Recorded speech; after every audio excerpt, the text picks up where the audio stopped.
পশ্চিমবঙ্গের জনপ্রিয় অভিনেতা রাহুল হত্যাযজ্ঞের সঙ্গে এবার বুঝি নতুন করে ফেঁসে যাচ্ছেন সহকর্মী শ্বেতা ভট্টাচার্য।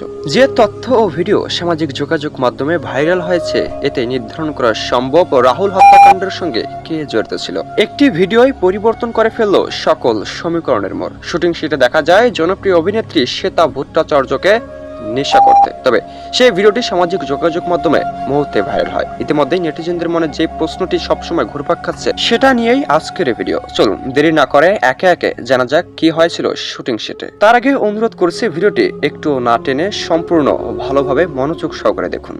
পশ্চিমবঙ্গের জনপ্রিয় অভিনেতা রাহুল ব্যানার্জি যখন সমুদ্র সৈকতে টিভি সিরিয়ালের শুটিং করতে যান, তখন সহকর্মী ছিলেন শ্বেতা ভট্টাচার্য।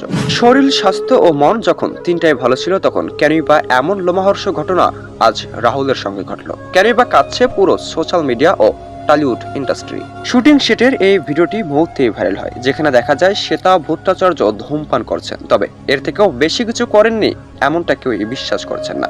ভালোভাবে খেয়াল করলে দেখা যাচ্ছে শ্বেতা ভট্টাচার্য মাঝ সমুদ্রে গিয়ে সহকর্মী রাহুলের সঙ্গে শুট করছেন, তবে ধাক্কা দিয়ে ফেলে দেননি এমনটা কেউই বিশ্বাস না করলেও শ্বেতা ভট্টাচার্য যে অভিনয় করেছেন, এতে যেন অনেকে বুঝতে পারেননি বিষয়টা।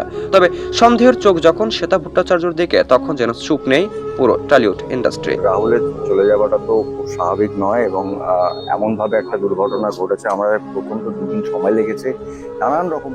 একজন মেয়ে অভিনেত্রী পরিচালকের সামনে কিভাবে ধূমপান করে শুট করতে পারেন, এই বিষয়টি সত্যি অনিশ্চিত বিষয়। তো এই বিষয়ে আপনার মতামত কি? শ্বেতা ভট্টাচার্য ও রাহুলকে নিয়ে আপনার মতামত অবশ্যই কমেন্টে জানাতে মোটেও ভুলবেন না। এমনকি ভিডিওটি শেয়ার করে প্রত্যেকটি মানুষকে দেখারও সুযোগ করে দিবেন। আর এই বিষয়ে আপডেট ও নতুন খবর সবার আগে পেতে চ্যানেলটি সাবস্ক্রাইব করে আমাদের সঙ্গে যুক্ত থাকুন। দেখছেন এবি নিউজ বাংলাদেশ।